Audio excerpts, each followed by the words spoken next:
Welcome to the Stumbling Spirit, contemplations on the path of resilience. Whether you realize it or not, you are resilient. It's your birthright. As you take in your next breath, know this truth. It's not only about your capacity to overcome difficult situations, but it's about your courage to do the necessary work to heal, learn, grow, and move forward. What you gain is invaluable wisdom. And it's through these hard stumbles in life that we often discover a new purpose that aligns with our spirit. My name is Fabio da Silva Fernandez, Reiki Master, Mindfulness Coach, and Mystical Explorer. Join me weekly as the Stumbling Spirit podcast highlights the lives of extraordinary people like you, sharing transformative stories and beneficial practices of resilience to guide you on your wellness journey.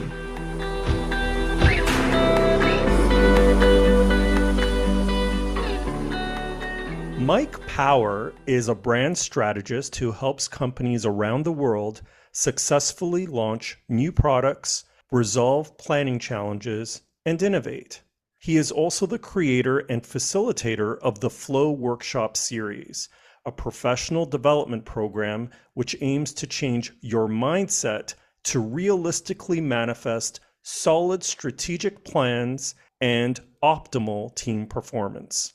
Mike is here to discuss his workshop, his personal journey through addiction and cancer, and how he found the key to unlock his ultimate potential and flow state. It's a pleasure to welcome my friend, Mike Power, to the show. Hi, Mike. Hello, Fabio. It's so nice to see you. It's great to see you too. Help us understand, what is a brand? Metaphysical question right out of the gates. I say it's a metaphysical question because if you're doing it right, a brand should be bigger than what most people might think a brand is. You know, the sort of everyday answer of a brand is really just a form of identity. A product goes out into the world and tries to make commerce, and it has a name. We call it a brand name. It has a presence, might have a logo where you say, oh, well, that's that brand. I recognize it. And it's a way to differentiate it from its competitors, other choices that a consumer might have. And it's a way to, once you start getting a little bit beyond that superficial description of a brand, it's kind of like, well, why would I choose this one? What is it about this one and how it kind of strikes my mind and how I feel, so that I might choose this over one of its competitors. So, in a very basic level, that's what a brand is, and then the best brands in the world, you could probably think of some right off the top of your head, just kind of stir up an emotional response where you associate things with that brand. If I say Harley Davidson, it doesn't take long for your brain and your emotions to sort of paint a picture of what that brand stands for, what it's all about, what it means to be part of that brand, why you might want to be part of it. So you can see that from a very basic level, brand or branding can just be, I give it a name that's recognizable, I give it an identity, I give it some kind of visual representation so people can sort of recognize it when they see it. And then as you delve into sort of the depth of character of a brand, it's kind of like, how does it make me feel? And why does that feeling matter to me when it comes time to make a purchase choice? So that's in basic, that's what I do. That's really interesting that you compared a brand to something metaphysical. I never heard that before. And it almost gives the impression that you're creating a real thing, a life of some sort, and also a spirit. It's a curious thing. Can you elaborate on that? I can, yeah, and it's probably getting to the heart of our entire conversation. And this world of business and life, apart from work-life balance and the idea of your whole life can't be about work. This idea of work-life balance is they're not actually two distinct things. They're fused together. There's no separation between life and what I do for life and what I do for work. Or I don't think there should be, and there never has been for me. And where I'm going with that is that branding is a spiritual exercise when it's done right. You can put your heart into it. If you think about some of the best brands in the world, they've created a culture around their brand. And when I say around their brand, I mean that it's around their brand. It's not about the product or the service they offer. I'll just use Nike because it's a ready example. Is it the best brand in the world? I don't think so. but it has done some brilliant branding through the years. And if you think about it, they change their product profile and their product lineup by the millions every few months, and they have since their inception. So it's not their products, it's not their service, it's not even the controversies around how they make their products. It really is what they stand for and what they mean and what they evoke. I was writing something the other day, and I cannot believe how many times I wrote "just do it," and it was like, wow, I really use that a lot.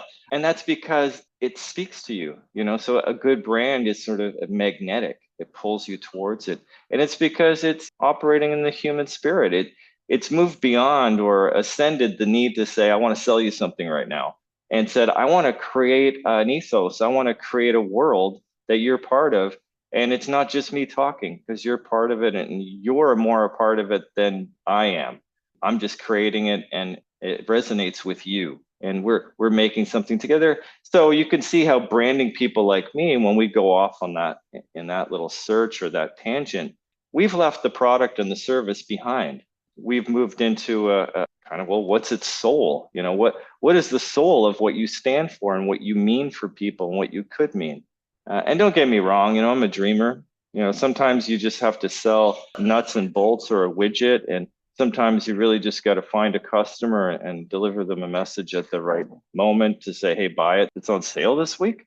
So it's not like my business doesn't move me and take me in places like that. But when I'm doing branding proper or brand strategy and positioning, it really does operate in this kind of ethos world more so than in the functional or practical world of, well, what are you selling and what makes it so good? You know, so that's kind of less about what it's all about. Interesting. So you mentioned culture, world building, evoking some sort of emotion as examples of good branding. What are examples of bad branding? To me, that the immediate response when I think of a bad brand is one without soul. You know, you really are just trying to sell stuff, and you skipped the emotional. You're like, well, you should buy this because it, you know, writes 3 times faster, it's 10 cents cheaper, and it does this, that, and thing. And it's, you know, all the functional benefits. It's funny, I was on the team that launched the Mini car in Canada. It was way back now. But when it first launched in Canada, it was, you know, obviously it was this iconic, legendary brand from the 60s, a global brand. And when you got into the practicality of it and you started to talk to people about, well, okay, what are the reasons to buy this car? And what are some of the main messaging of our marketing? At one point, we never went this route, but at one point people were like, well, you know, it's really good on gas. It's good for getting around the city. It's got a surprising amount of trunk room, and it actually performs better than you might think in the winter. And we're sitting there, go, those are none of the reasons people want to buy a Mini. You know, like those are the rational, functional reasons. So to me, bad branding is just purely looking at functional and, you know, sort of the rational reasons why you should choose their product. And then really bad branding are the ones who just lie, just liars. Like, wow, your product isn't even better, and you're just saying that it is. So I guess that would be the worst kind of branding. And so I guess the opposite of that in terms of good branding is more than just the functionality of a product, but the spirit of the company. Absolutely. Like I said, there's work and there's life. You know, I'm lucky that my job is not one where, you know, I go to a factory and make widgets. But, you know, maybe even in there, there's a way to bring heart and scope and soul into that job. I'm absolutely sure there is. But it's like what I've done for a living, it's easy to do that because it's like I'm operating in the ethereal, you know, I'm operating in the imagination, in the creative, in the non-hard and fast laws of life. I'm kind of moving into kind of the spiritual or the soul. So it gives you some license to think about things that mean stuff to people, you know, and what has meaning. And you know, full circle, the best brands have meaning, and they have personal meaning for people. They're compelling. They create a world that you want to enter, as opposed to one that's bashing you over the head, saying, "Buy my product, it's on sale, and it's better than the other guys." You know, every marketing needs a little bit of that. You know, at a certain point in time, you're just like, you know, the person needs to know that your thing's on sale, but you needed to make them hopefully fall in love with it in a different way before they realize they need to stock their pantry with it. What a paradox, right? You work in this ethereal creative world, as you say, And yet you're talking about companies that are usually just, nuts and bolts, paper pushing kinds of systems that exist out there. What would you say are the brand challenges that companies face? Yeah, I mean, even in your last comment, that sort of encapsulates a lot of the challenges because I've been in situations where, this kind of ethereal thinking, this idea of magnetizing your brand, of creating culture around your brand. It sounds good, so your practical minded marketer or a CEO or a CMO or director of marketing at a big company, they might sound good, but they at the end of the day, like, how many pieces of my product am I going to move? Like, am I going to sell this many because I have these goals and I'm accountable to either shareholders or the executive team, and I've got to sign on the dotted line that the results will be forthcoming from all these efforts. So I'm glad you're talking to me about the soul of my brand and creating culture. But I don't know how far I can go with that when I have a bottom line to hit. So those are some of the challenges you would get through. I've had other clients where it was the reverse. They were like, we need to brand with purpose. We need to differentiate ourselves in a very what's called a parity market, meaning it's a market where everyone offers the same thing. There's no real advantage to one thing or the other. And this one happened to be in a category where most people don't like them. They're mistrusted, they're disliked. There's not warm feelings in the category. In fact, it's sort of neutral or negative at best. And this CMO, came from the world similar to mine and wanted to create a brand with purpose, something that had a higher order to it, a higher order pull, a reason for being beyond just the practical reasons like I was talking about. And we worked on that for months and months, and several team members were brought involved, and everything had to go. It was a very large organization, so things had to go up and down the spectrum. And by the time we got to it, and by the time my time was done, we realized, I realized your company doesn't have a soul.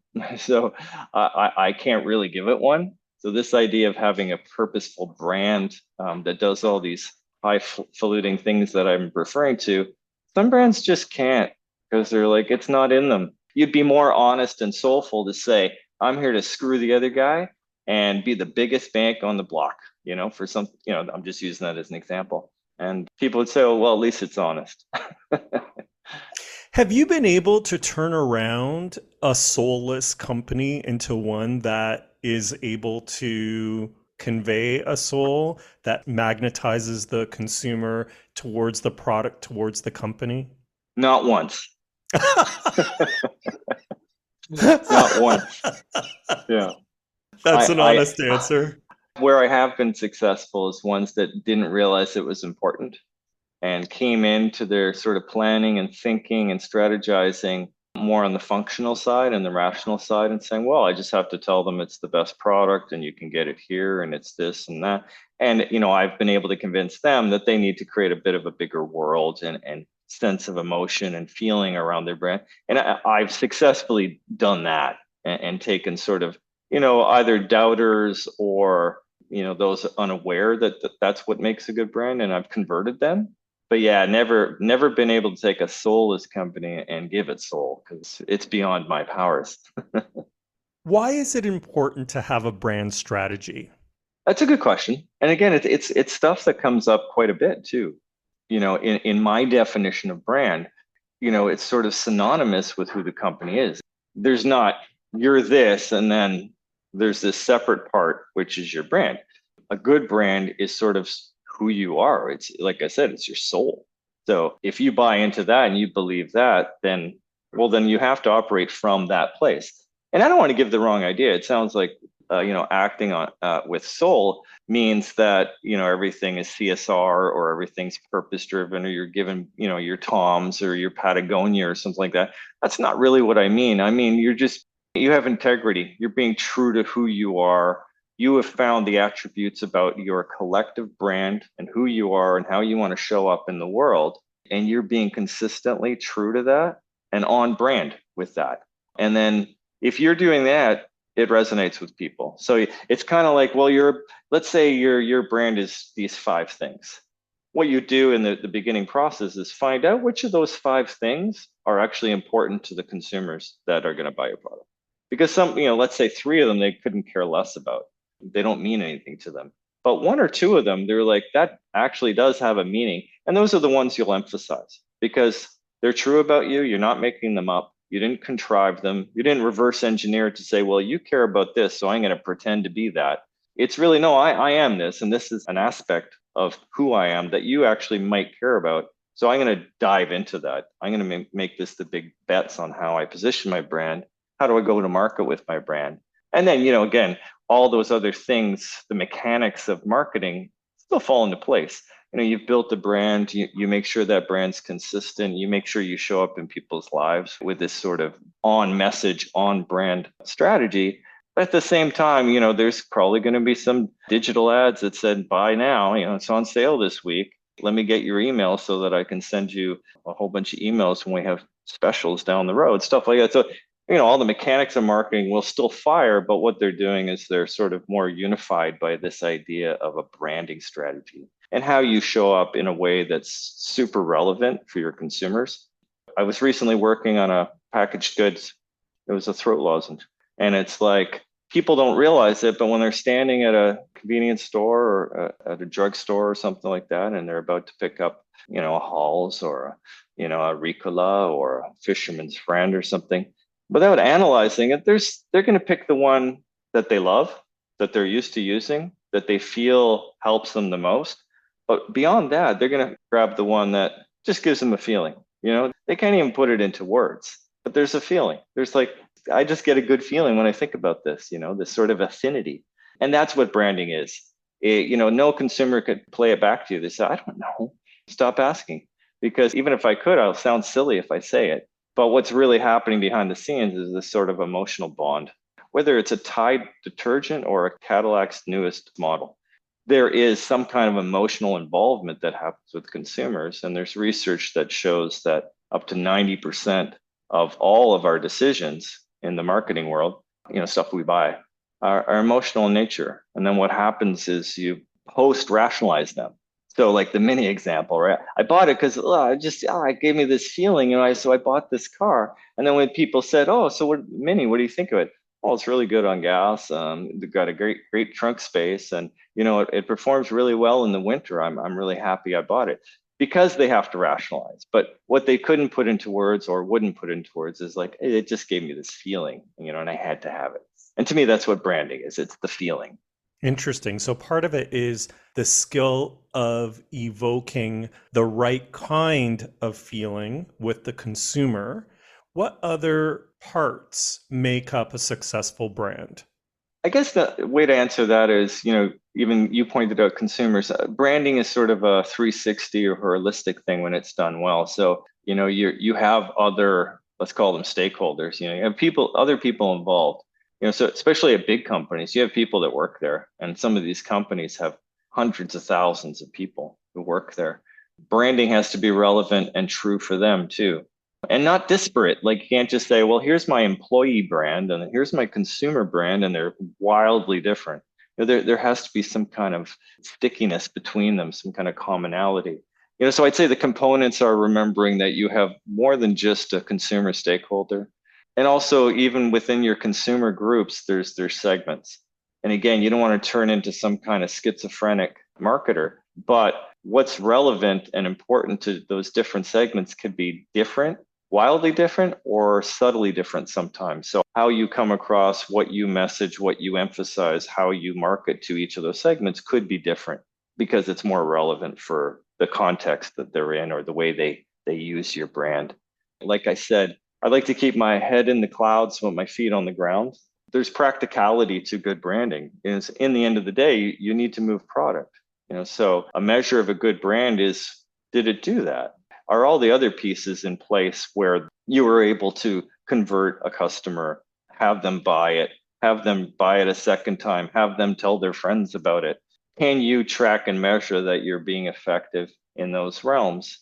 And then one of the things that I kind of layer into my version of branding or my philosophy of it is that a lot of people think of branding as the Super Bowl commercial. And then everything else is just sell, sell, sell, sell, sell, sell. It's an ad. They call it consideration, which is that high level where you're like, oh, I don't know, maybe I'll consider that. I like them. And converting is I'm going to pick it up. I'm putting it in my basket, or I'm going to go to the dealership and I'm going to drive one of them cars. I'm going to buy it. So there's this consideration to conversion. Good brands create a kind of brand experience across all those spectrums. They don't just think left brain, right brain and say, well, I'm building brand over here, but here I'm just trying to close the sale. How you show up in each of those touch points with a consumer or any of your stakeholders has to be true to the brand and has to evoke a little bit of that brand experience. So like you go to Starbucks, when they start putting your name on the cup, that's a brand touch point and it's a meaningful one. And that's my name. It's on the cup and they wrote it. They might have spelt it wrong, but they put it on the cup, so it's all these sort of little touch points, and a good brand doesn't think of them in left brain way of saying this is building brand, this is moving product. They kind of think holistically, and they make sure that each one of those touch points has a little bit of that brand experience as part of it. That's really interesting. And I like how you said that corporate culture is a reflection of a company brand and how they advertise products. There's also a continuity piece as well that I'm hearing. And when I think about that, Coca-Cola as a brand, still to this day, has an amazing brand. As you were saying that, maybe I'm a little bit older. I remember New Coke. And so that was a fiasco where they basically changed their formulation and it tasted like Pepsi. That was a huge blunder. But when I think about it in general, I guess brands are allowed to make mistakes. You mentioned the word paradox before. The whole thing is just rife with paradoxes because this brand thing that I'm describing, it's like it kind of implies people care, and people don't. People don't care about brands. They don't. But in some of the stuff that I'm talking about, it's a nanosecond. It's just in context. It's in a particular moment. It's not pervading their lives. They're not walking around thinking about it. So if a huge brand put out a marketing blunder and they remember it, or they're like, oh, well, that stuff sucks, they'll forget about it. Their life moves on. There's so many other things that are more important than branding and marketing. So a lot of marketing circles really dwell on big mistakes. And what I would say is fear of making big mistakes. I'm a little bit on the other end of that spectrum where I'm kind of, no, you should always swing for the fence. Just go for it because there really is no failure. Like you can't fail. You can't mess up. Even some of the worst examples that they talk about, you'll bounce back. People have a short attention span. They'll forgive world leaders for egregious things. They're going to forgive Coca-Cola for putting out a flavor they didn't like. You know what I mean? Because it's so not important to them over time. They'll have a bad quarter. They could even have a bad year. Unfortunately, heads could roll and someone could get fired. But like you said, they're still here. They're not going anywhere. What does a brand strategist do? I guess predominantly, there's two modes. If you kind of make it super simple, two modes I work in would be, we have this brand new thing.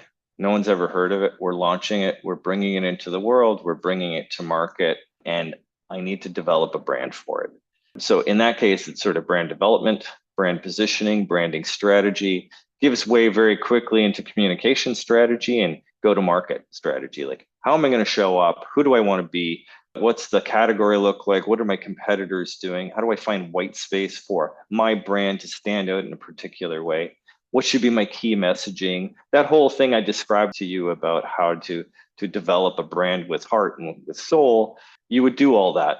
The other way that a brand strategist works, and it's probably even more common, is he helps set up and brief creative or brief in campaigns. So, Coca-Cola has a new campaign. It's planning for 2025. It's got some new product flavors, or it's going to do a brand campaign. Someone like me would step in, be involved at the beginning, work with the client, understand their business goals, their business objectives and plans, what they were trying to achieve, where they're going, some of the headwinds, so a lot of research, a lot of insights and understanding. And then you would brief in the creative team, typically at a creative agent at the agency, to say, okay, so this is how we need to go to market. These are the things we need to emphasize. Here's a reminder of who the brand is and what they're all about. So let's stay true to that, because you're not reinventing a brand in a lot of those cases. You're just guiding how it communicates and making sure that that consistency comes across, and then kind of pointing communication teams into the places where you're going to make the most impact with that campaign. So that'd probably be the two ways a brand strategist works. You've had a long and successful career in marketing communications, which includes the brand strategy piece. And there was a time during this period where you dealt with drug and alcohol addiction. What can you share about your journey through addiction? What is it that you want to share about that experience? It was well into my career, I guess. I was about 39, I think, at the time. I've been sober now for 19 years and clean. It was a lifestyle that I guess was fun for a long time. A lot of people would blame it on the industry, but I probably sought out the industry because I was already drinking and drugging, which seemed like, yeah, that seems like my kind of thing. It wasn't an overnight process. In recovery circles, they say it took you a long time to get sick. It takes you a long time to get well. And for sure, I took a really long time getting to what I call a bottom. The bottom is the crux. I've worked and talked with other people who are struggling with drugs and alcohol, and almost immediately you know whether they're ready to get better by how bad their bottom is. And they're kind of circling the toilet bowl, but they haven't fully flushed yet. And you can spend years in that place, and I did. But when you get to that soul crushing, and again, I deal in paradoxes quite a bit. The paradox is when you're completely beaten, that's when everything turns around. Like that's exactly the moment where everything starts to turn around. And that was my experience with it. If I have to say what was it, it was faith. For me, there was a bunch of things that I looked for in alcohol and drugs.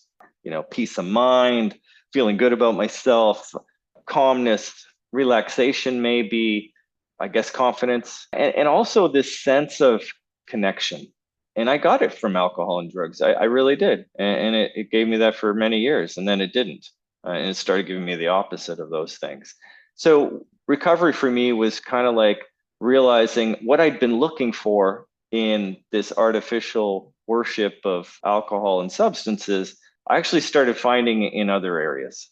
And that's kind of what led me to sort of my soul discovery. I had a basic idea of what the spirit was, and I don't mean an idea, a concept. I had a personal concept of, I think there's some energy or force out in the world, whatever you want to call it, and I kind of think it likes me, And then I got real unwell, and I didn't feel that way anymore. And then as I started to get better again and go through recovery, I was brought back together with that feeling, with that sense of like, oh, this is that thing. This is what I was actually after. And for me, it's as basic as that, this sort of benevolent force that cares about us and wants to guide us and wants to teach us. We're imperfect, and that's okay. That's what the whole thing's about, and recovery is a process. So, I went through it, and remember a guy, I used to party with him, and I met him in the early days of recovery, and he was a few years sober by this time. And he said, all I can tell you, Mike, is it takes a long time to get sober. And I knew exactly what he meant. I mean, not then when he said it. 2 years later, I knew exactly what he meant, because it took me like 2 years just to sort of get my thinking right and sort of get square with me again and come to terms with life. And there was a whole bunch of messy programming and messed up signals in my brain, I would say, which again either caused the alcoholism or a result of the alcoholism or both. But anyway, the thinking kind of evened out. And ever since then, again, it's not like you're just click and you're well and it's all over. I've seen my life as sort of a progression, couple steps forward, couple steps back. Well, hopefully 2 steps and then 1 step and then 2 steps and 1 step. You get the idea, like a general ascension towards sort of enlightenment, I guess I would call it. Higher ideals, sort of direction, purpose. That feeling that, you wanted from the first drink, which was like, I just feel good being inside this person. That's kind of been the mission I've been on since I started to get better.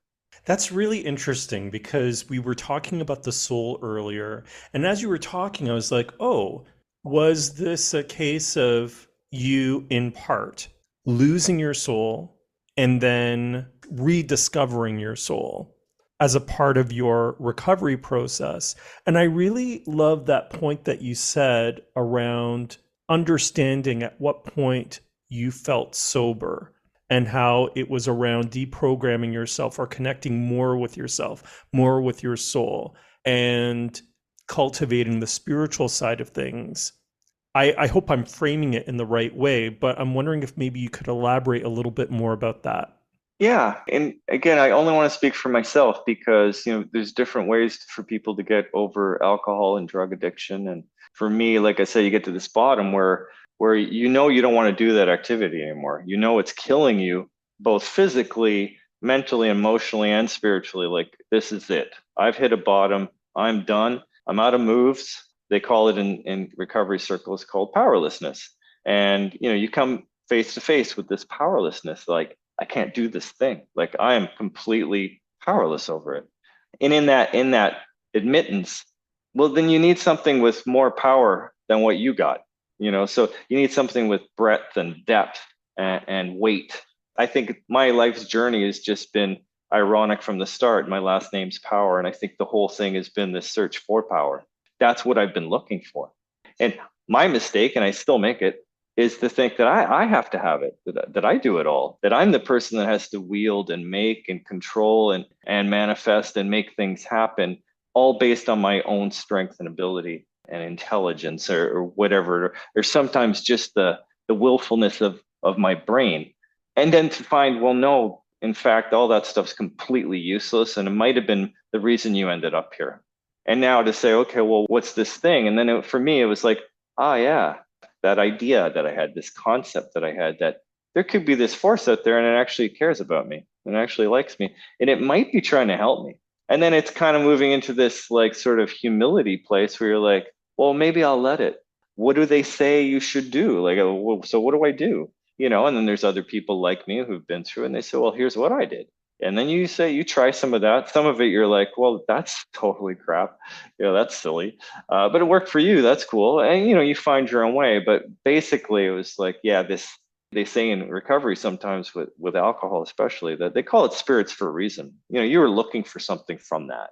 And what you were looking for was a spiritual experience. You were just doing it. You're trying to take the shortcut. You were trying to be in total control of it. I never found this quote again, but it said, addiction is the doomed effort to control every aspect of life. And I could totally relate to that because it was like, that's what I was doing. So I was saying, well, here's a glass of liquid courage, liquid spirituality, liquid connection, and it'll make me feel a certain way. And it did for many years. So why wouldn't I keep doing it? And then to really find, no, that thing you were looking for, it's actually somewhere else. And it's not in a thing. It's not in a people, it's not in places, and it's not in things. Well, where is it? Well, it's partly in me, but it's partly outside of me too. And that's where I started to develop my ideas of spirituality and connection, and and my version of God, and even more importantly than what I call it, my relationship with that power, and that's sort of been the daily process I've been on since I got sober 19 years ago. I like how you say that the search for power is really in connecting, deeply connecting with yourself, which is the path to enlightenment. And that's actually the mystical path in a nutshell. I'm glad that you were able to overcome your addiction. Me too. You also had to deal with cancer and you overcame that as well. I'm wondering if you could share with us the experience that you had with colon cancer and how you were able to get through that. Gladly. First of all, I'm really glad that I made it through it because it got a little touch and go there for a bit and it was scary. That was 10 years ago. But I'd have to say that, it was a walk in the park compared to getting sober in a weird way because I now had this foundation of this sort of spiritual connection, this soul connection that I'd been working on a daily basis for all the years, almost 10 years by the time I got cancer. This was my daily life. I was practicing recovery. I was practicing spiritual connection so that when I did get sick, it was almost like I felt almost right from the instance that I was being looked after. I was scared. I'm like, yeah, people do die, whether some spirit in the sky likes them or not, they still go. I'm not special. Like I could be gone. I'm a human being. But I just had a feeling that no matter what was going to happen, I was going to be okay. I'm being looked after. I felt looked after, and I kind of just let it happen. And, I had some hardships here and there where it was like a lot of doubt, a lot of worry, but they were kind of short lived. I kind of just got on with the mission of surviving it and doubling down. You and I know each other from long distance running. That's where we first met.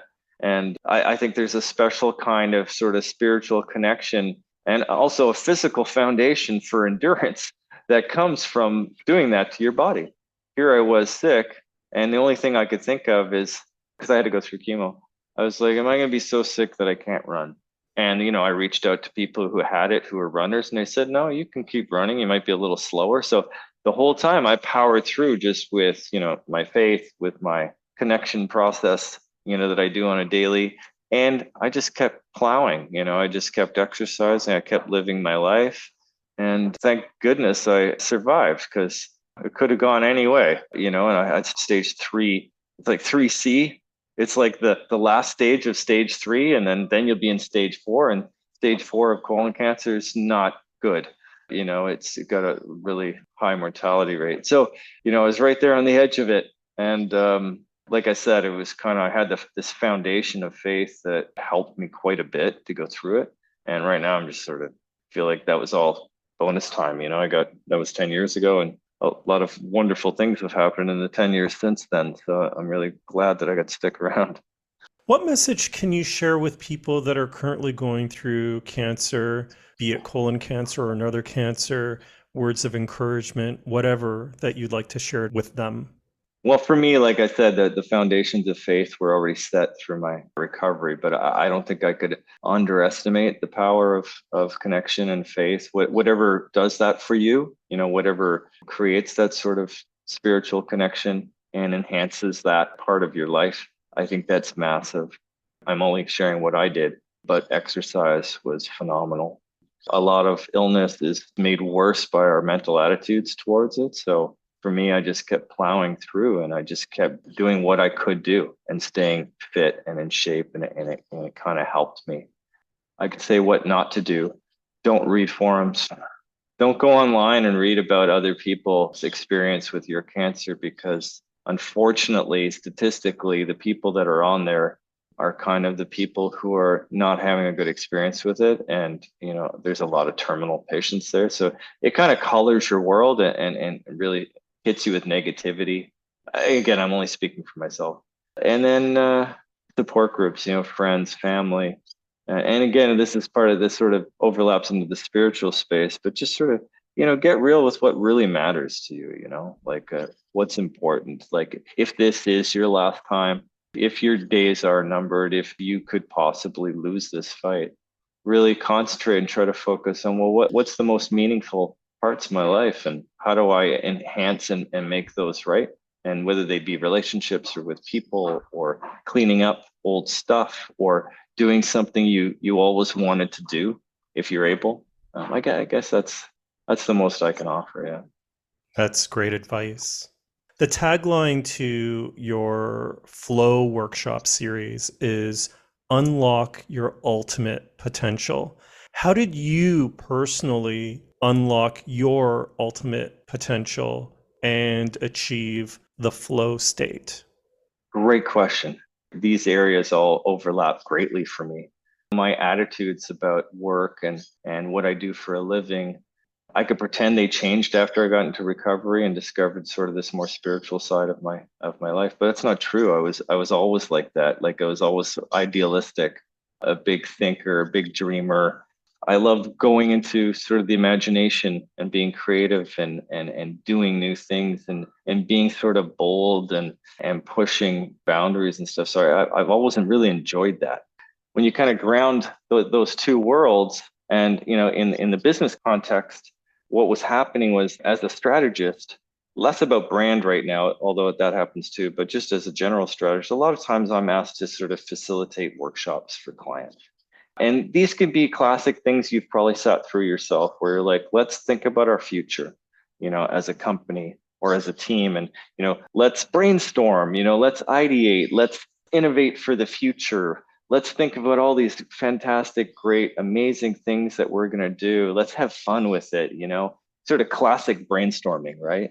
There's even a terminology that people use in the process from a few years back that's called a BHAG, so it's your big, hairy, audacious goal, where it's trying to like stop limiting yourself. If you can invent your future and anything could happen, what would that be? Let's crack that open.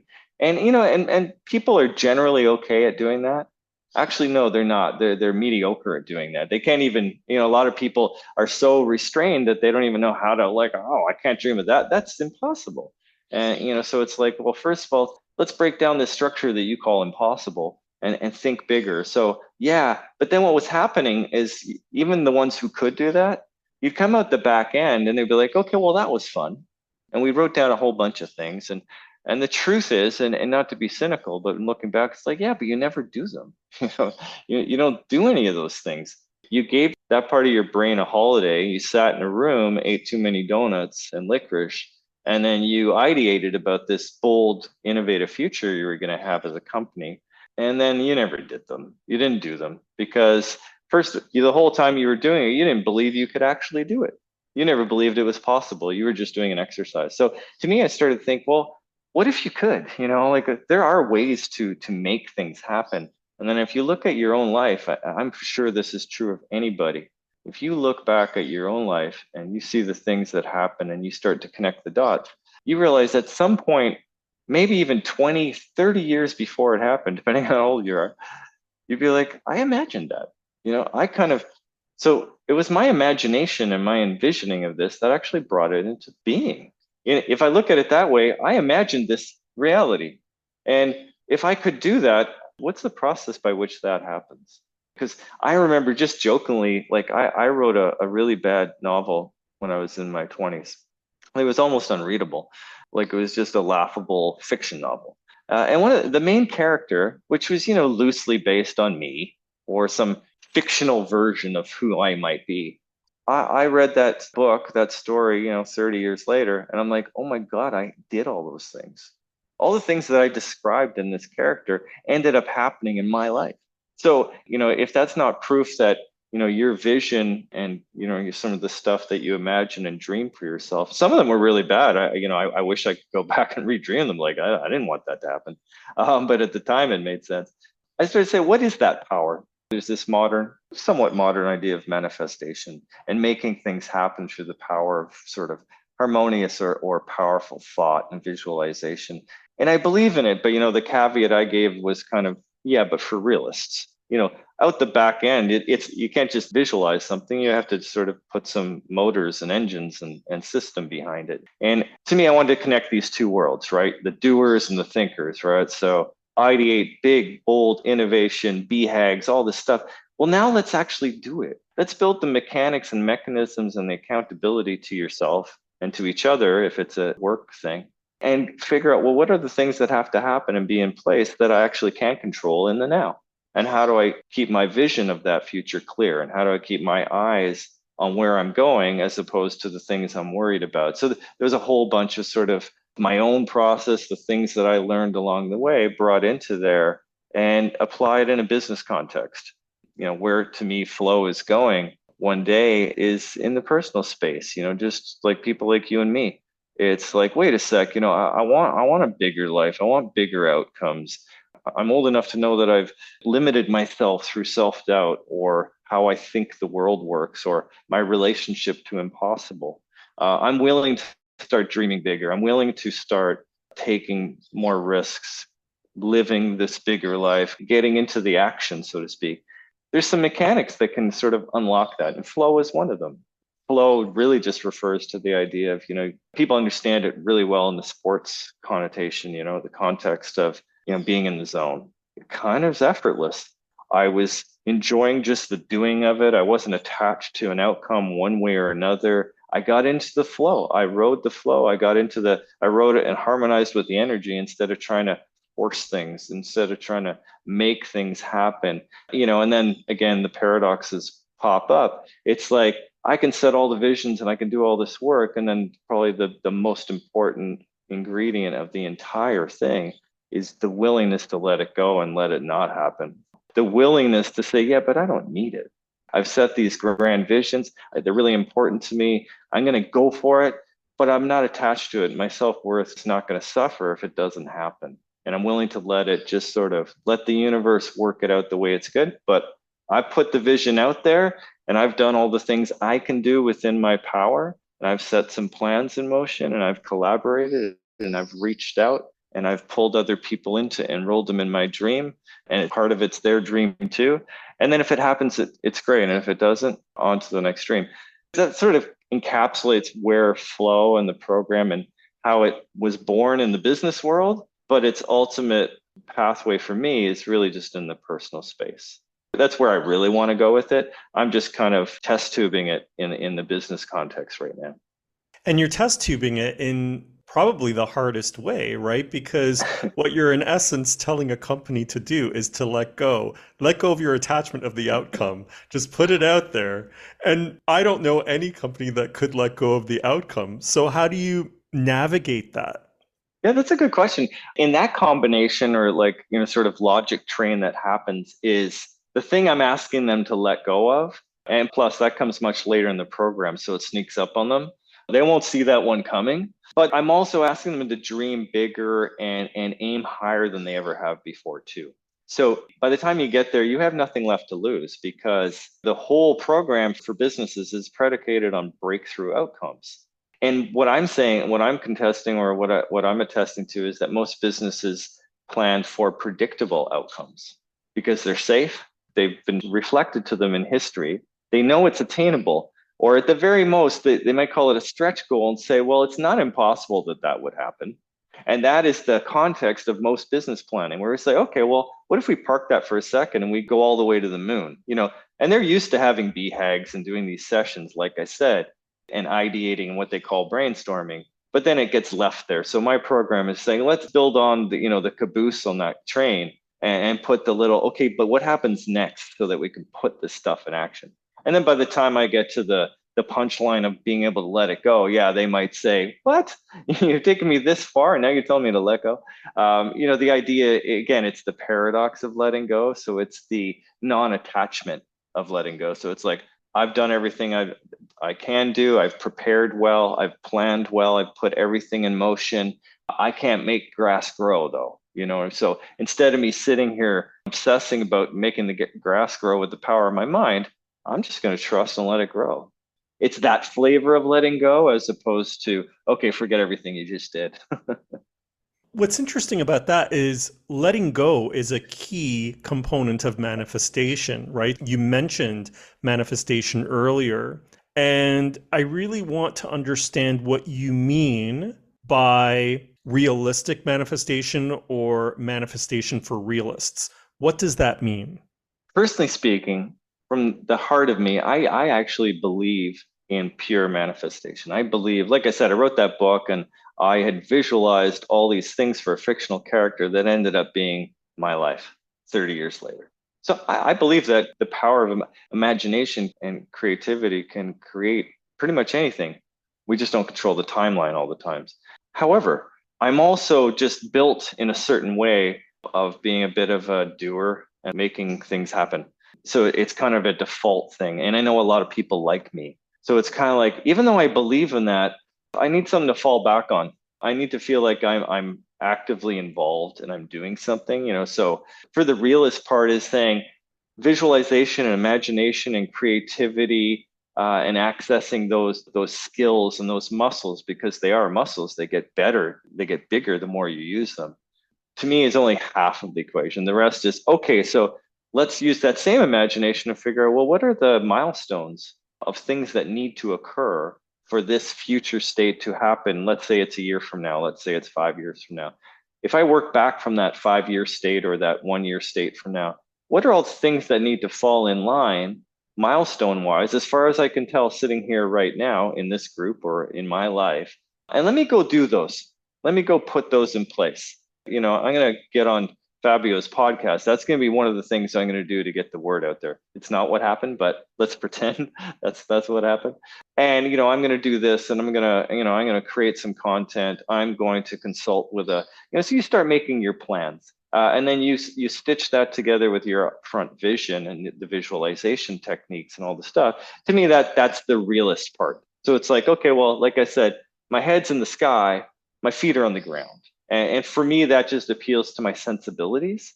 But if you ask me hand to heart, I do believe the other way is possible. Like I believe that people can retrain their brain and make miracles happen.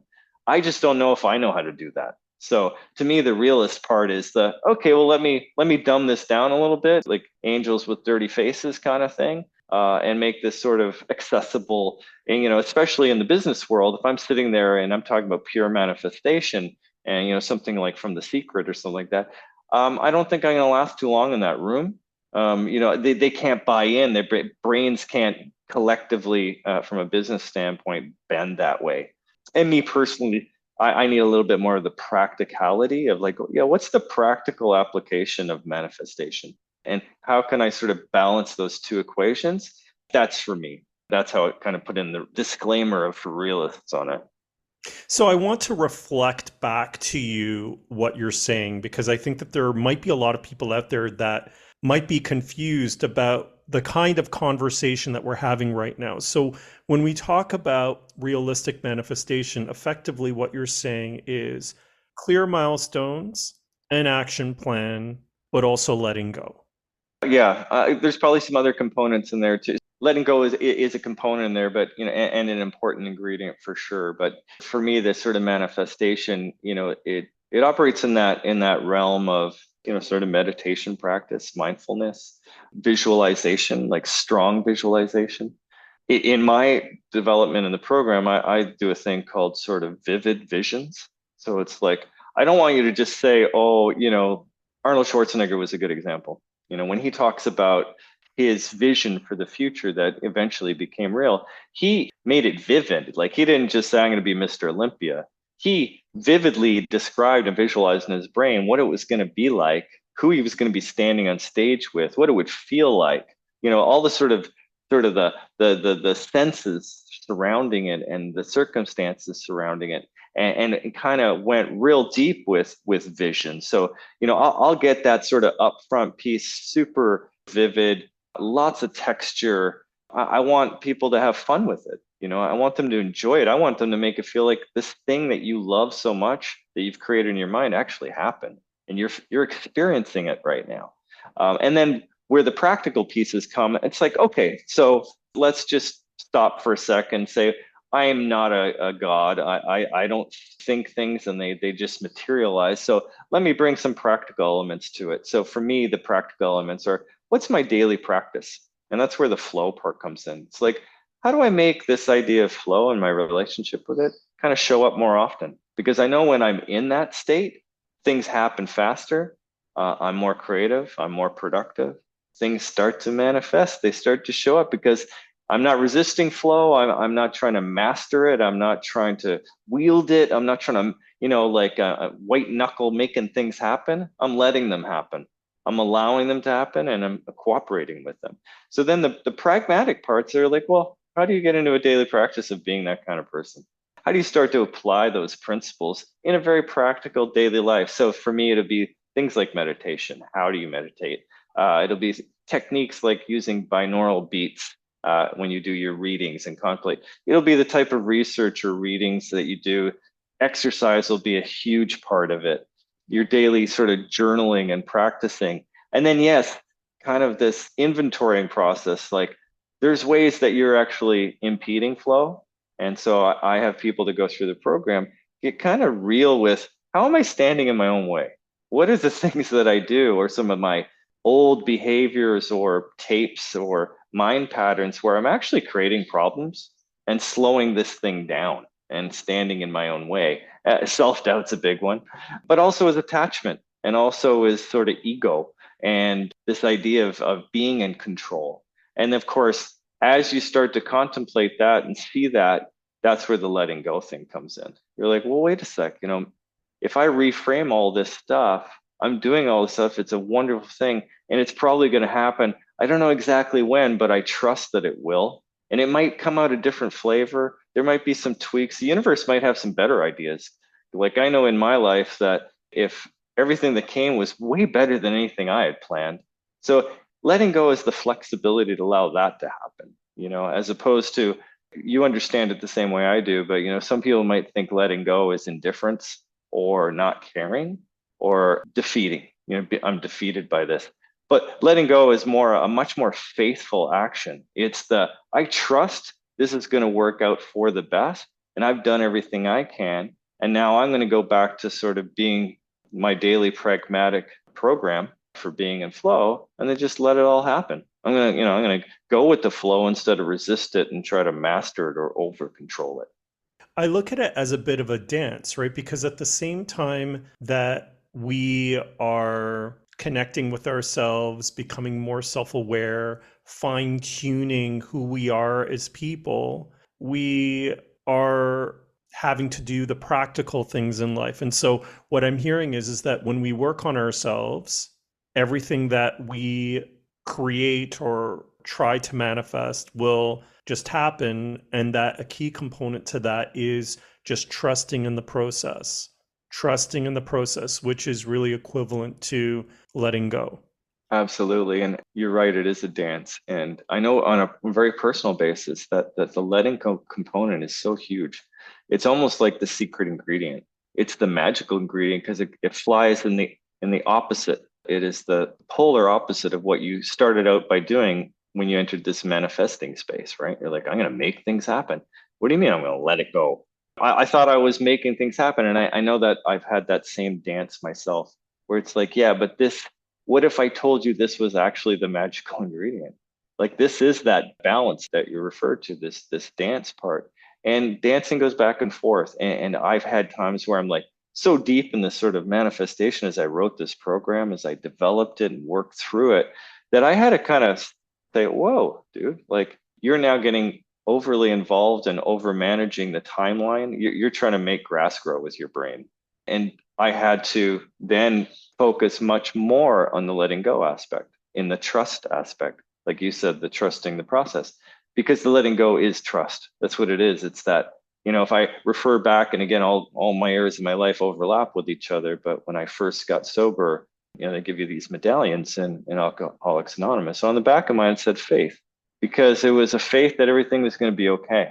And this trust in this benevolent force that I had kind of felt like I knew when I was younger. And when I stop and get still and not too busy in the brain, I can feel it. It's there. And it's there for everybody. That's in my belief. And it's like letting go of that. So yeah, I have all these great plans and all these things I want to manifest. Some of them might not happen. Some of them might happen a lot slower than I think.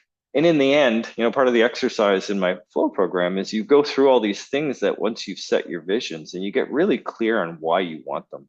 So it's, like, let's say you want to be rich. Okay, that's fine. Why do you want to be rich? What's behind that for you? What feeling is being rich going to give you? And then as you do that work, and this is part of the pragmatic part of it, is you're just like, well, I want it because of this feeling. It's like, there's other ways to have that feeling, and maybe that's what's going to show up for you. Maybe this idea that you think, I call it the territory or the map. Do you want the territory or the map that you drew up to get there? So a lot of times our vision, or especially our goals, are a map to get to a place or a territory or a sense of feeling or an experience of life that we want to have. But we forgot that there's many other ways to have that experience. And it's not just your map. So the letting go is the willingness to say, okay, maybe my map's wrong. I don't know. Or it'll happen at its own speed, or I'm not the master control. Just because I have the power to envision and I believe people can manifest, we're not always in charge of how fast it happens, exactly how it happens, and what all the other people and places and things do to cooperate with it. So that's the part where you got to go, I'm going to let it go. And you remind yourself, what was I doing this for why do I want these things in the first place? Oh, yeah. I want that feeling. I want that experience. This is what I want my life to be. And then you start to see, well, wow, I'm actually, for those visions or those sort of things you're trying to bring into the life, you start to realize I don't really need them. This thing is way better at where I was trying to go than that thing. And so the letting go is that flexibility piece. So it's like, I don't have to be, and again, this is where that does probably better in the personal world than the business world. Because they're like, well, yeah, we just maybe plan all these things, and now you're saying, I don't know. So I could see where, my visions of how this stuff goes probably more applicable in the personal world. But right now I've got it dressed up as a sort of business process. I'm glad that you brought up feelings and also about all of the different factors that have to come into play to actually make something manifested. Can we talk about emotions? Because during all of this process of trying to identify those things that we want to manifest and get in the flow, there's anger, there's frustration, there's anxiety, there's a whole bunch of different things. And I really want to unpack that with you. I know you mentioned mindfulness earlier, and that's an amazing tool to sort of get grounded. I want to sort of understand in the context of your flow program, how do you address emotions? I mean, I do address them in a sort of pragmatic way of how to deal with them and what to do with them, and trying to understand, well, what do they mean? What are they trying to tell me? I think the role of emotions, and again, having gone through recovery, it's like you can't believe everything your feelings are trying to tell you. And I do actually get into this in the program itself, is this idea of duality, that things that apparently are contradictory can be true at the same time. And it's a big part, and perspective becomes everything. Perspective is everything. And the quicker that we can, through any kind of volatile time in our life, the quicker we can get to perspective, the better off we are. The poem by Rudyard Kipling, which is my favorite poem, I guess, is, If. And it talks about this navigating line through life, and it's a famous poem. So it kind of ends, and what's more, you'll be a man, my son. Apart from the gender specifics of the age, it's the idea that, you'll be this full person. And it's really about navigating these sort of extremes of emotion sometimes. Again, with the flow idea, it's like you're going to have all these emotions. You're not in a place where you need to control them all. And I'm speaking in the normal realm of emotion. I'm not a clinical psychologist. I'm not an expert in any way on that stuff. So I'm kind of talking run of the mill emotions that we all have kind of like on a given day. I'm not talking about sort of mental health issues. But like on the regular rampant, we are going to have all kinds of emotions, and all we can do is allow them, and that's part of flow, right? It's like they're gonna come. You don't have to take them all as seriously as they feel at the moment. It's about perspective. It's about having that duality. You've probably heard that old sort of fable about a Chinese farmer, and it's like his horse runs away, and the villagers all say, "That's awful. What are you going to do now? You can't plow your fields." And he's this wise kind of sage, kind of older person who's enlightened. He says, "Maybe, maybe not. I don't know."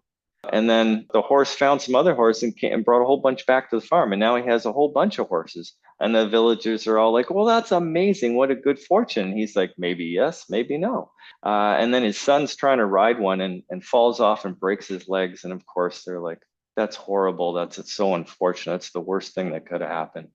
And then a military, an army rolls through the village, and they're conscripting all the young men who can fight. And they skip him because his leg's broken. And again, you know how the fable goes. It's like, "Oh, well, that's amazing. Maybe yes, maybe no." So it's kind of that navigation between, I don't always know. And, emotions are really about us giving meaning to things. And we can't stop ourselves from doing that. But sometimes we have to allow enough space. And again, to the letting go part, where we're like, just because it feels that way doesn't mean it's actually that way. And I'll leave a little room here, a little wiggle room, to just sort of let things be and trust it. And then again, that's where the pragmatic part of the program comes. It's like, what's my daily practice to just sort of kind of get in that flow space as much as I can, because I'm not always going to be there. Some days are going to be complete disasters. But, you do have a bit of a discipline and a way to say, how do I get back to that? And what do I do when I'm troubled?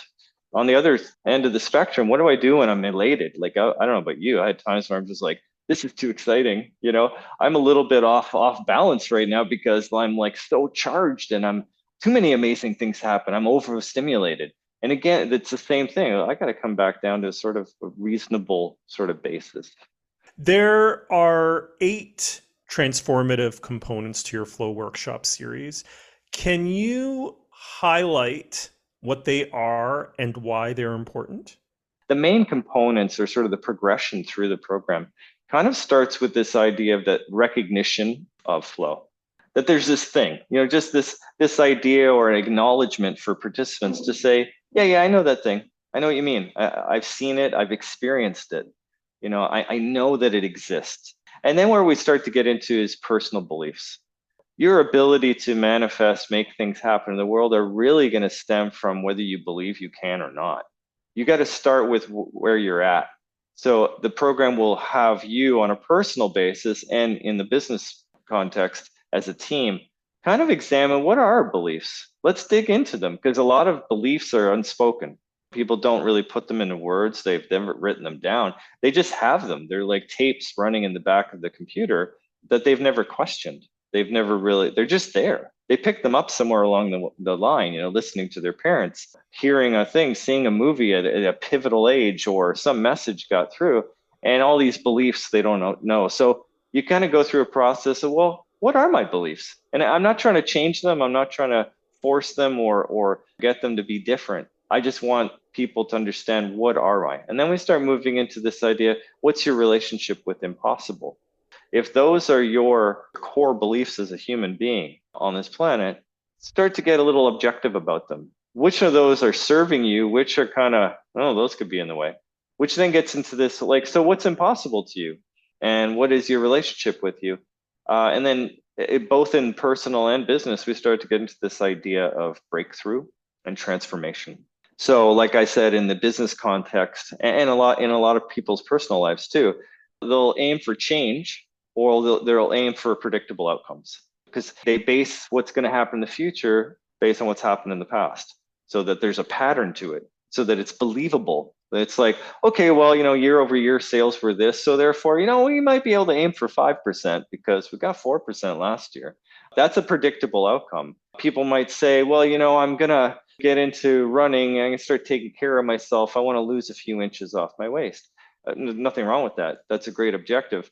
But you're in this program for a reason. And you want to get you're trying to get on the playing field. You're trying to have bigger life. You're trying to have a bigger outcome. So if that's change, what does transformation look like? And let's start casting our eyes higher and wider. So collectively or as a participant, you'll start, what does aiming higher look like? What does breakthrough look like? What could it look like? And that's where we start getting into our imagination, and creativity. Like, how do I expand this out? Again, classic brainstorming. It's like, let me think bigger. Let me just take the shackles off, break through my resistance, and just think big and have some fun with it. So one of the exercises in the components is a thing I call the greedy list, the greedy kids list. Just go get greedy. Just say everything. And then what I have people do is narrow it down a bit and say, just list the things that matter. Because a lot of people say, well, I'm be rich. They don't really care about it. But it's like, well, if I'm going to ask for something, I'll ask for that. So I get people say, no, I really want on your final list of things that you would want as a greedy kid, things that matter to you, like things that actually matter to you. And then there's a bit of a refining process where we get a little bit more refined. We start to examine, why do you want those things? What's it doing for you? Because what happens in that process is they morph, they adapt, and you get a little more clear on, oh, well, I wanted this thing because of something else. So why don't I actually that's what I want. So I get a lot more clearer on what I want as opposed to, it's that whole map and territory thing. It's like, that's someone else's map to how you get feeling fulfilled and content in your life, or it might be different for you. You might be a different list. So let's work through that. And then we get super vivid with it. So that whole process is really just the envisioning part where you're setting a very clear vision. And then you're getting into it and you're putting flesh on it. So it gets super vivid and you can feel like having it. And then what we do is we go through and this is where sort of the pragmatic pieces start to happen. We get into, what are the milestones? Let's start planning now. What are the things that need to occur for this vision? And I did actually skip a step because right after your vivid vision, again, like most people or most businesses especially, that's where they stop. We do a thing called a shared intention. So if it's a group, it's a shared intention. If it's an individual, it's just their intention. And it's where you make a declaration. And it's that sandwich period where, like, here's my vision. I'm not yet at making the plan for how it's going to come, but it's that in-between place where it's like, I'm going to go for it. I'm going for this. And it's almost like symbolically in the room, if it's a business context, they all sign it. We print it off. They write it together and then they sign it. It's a commitment, it's an accountability to yourself, an accountability to the group that you're actually going to go for this thing now. Then on the back end, we get super practical and the milestones. What are all the things? And again, I encourage people to be super creative and use their imagination in that process too, because there's a whole bunch of ways to go about something, right? And you can be resourceful, you can be creative, you can be original. So it doesn't end, the creativity and imagination doesn't end at the vision stage. It carries through to the happening stage. And again, we slip letting go in there at some point because we start getting into your daily flow practice. So if you're in the room, what we do is design a specific flow practice for you as a person. And a lot of that could be based on your personal beliefs. You know, some people will believe in spiritual things. Some people will believe in a classic God. Some people will hold no, you know, they have no attachment to something like that. And in fact, that just puts them right off. So for everyone, they kind of get a personalized flow program that's suited for them, their beliefs, who they are as people, what practically could work for them. Like me, I'm a horrible meditator. If you tell me to start concentrating on my breath as a way to get connected, I go the opposite. I start hyperventilating because all I'm doing is thinking about my breath, for instance. So I've learned other techniques of meditation and how to do it that work for me. So again, each person kind of needs their own sort of pragmatic, you know, for realists, pragmatic flow practice that works for them. And then what we do is we work that out. That becomes your day to day. How do you stay in this sort of mindset that allows these things to keep occurring? And how do you sort of set up a process for checking in with yourself, checking in with your team, monitoring the milestones that you're aiming towards? And it's kind of an ongoing process that way. So that would have been the 8 components, all kind of explained. That sounds really interesting. What does resilience mean to you? It means everything. Like it's kind of 3-pronged for me. The obvious resilience, you know, if you would ask me as a young man, resilience is toughness, just being able to endure and get through stuff and, you know, be a survivor and make it through it. And I think that's an important aspect of resilience, just, you know, sort of physical and mental toughness. But having been through all the experiences I've been through before, there's also definitely a psychological aspect to resilience where it's like you see that you can get through hard stuff. You see that you can navigate it. You start to trust yourself more and more.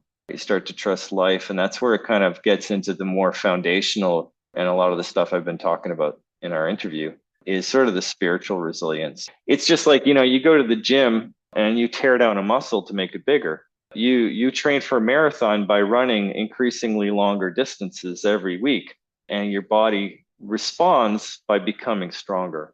Well, I think our spirit does too. There's a real soft side to resilience too. It's not just overcoming and toughness and surviving. It's really about this connection. The fact that there's this more powerful force going on that you're connected to. And life's hardship sometimes reminds you of that. You know, like I said, in sobriety circles, you had to hit bottom.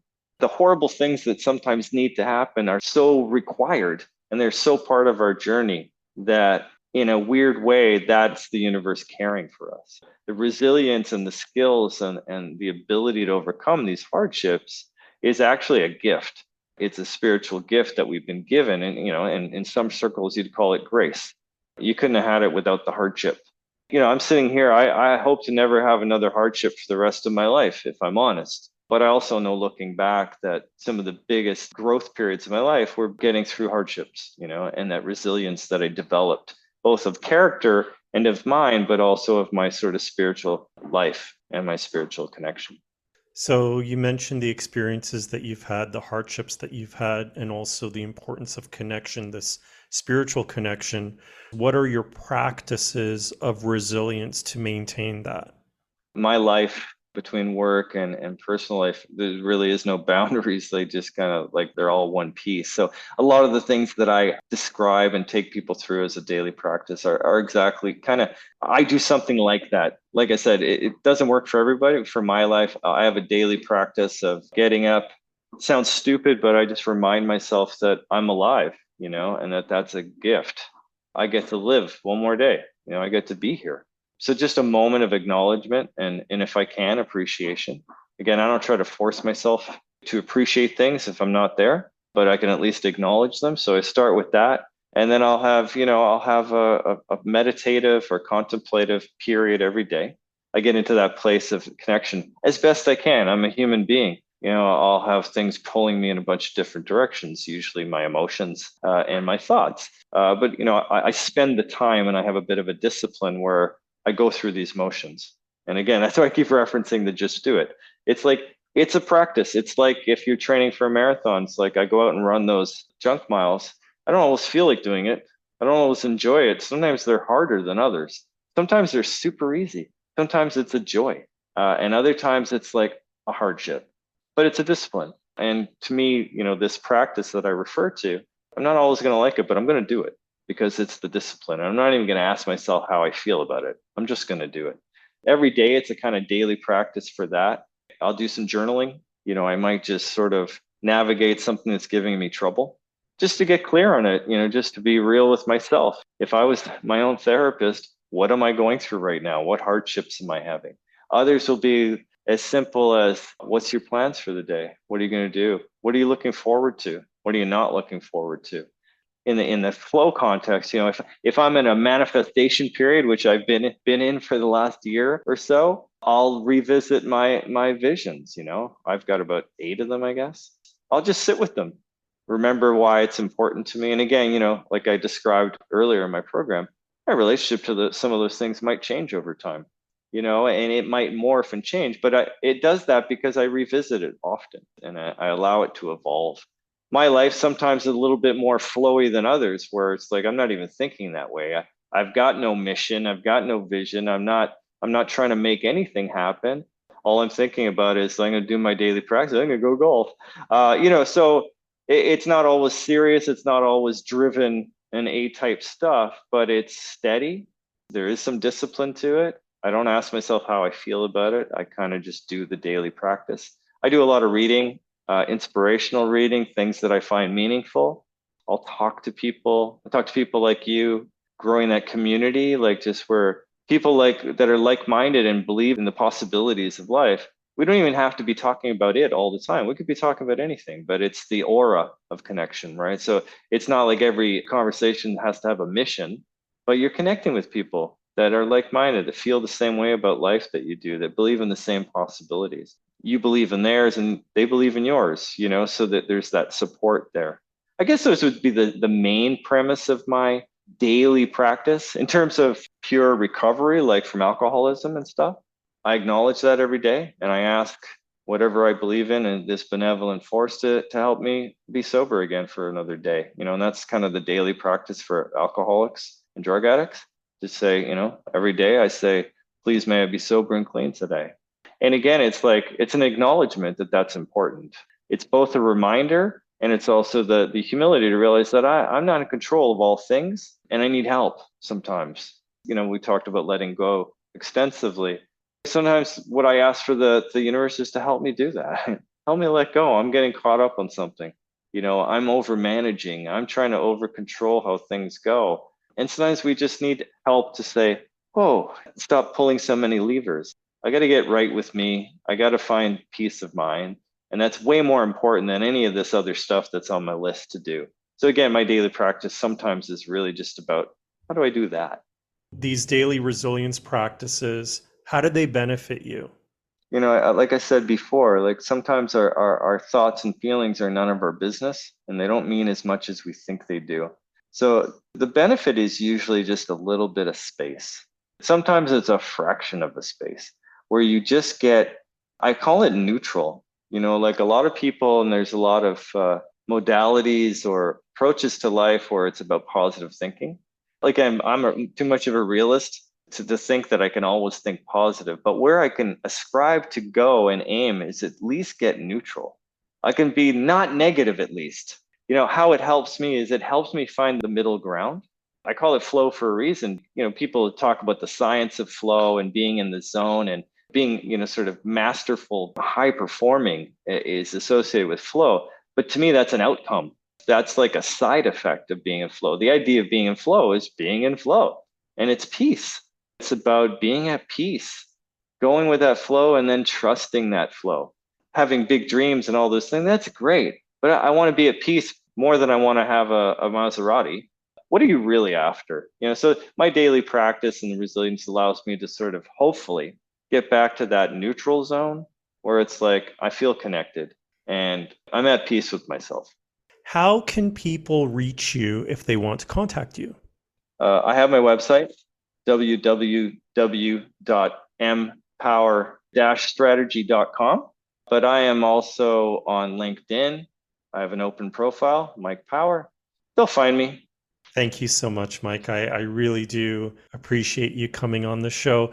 Some of the best conversations are ones where you don't expect where it's going to go. Thank you. Thanks for the opportunity. It's always nice talking to you.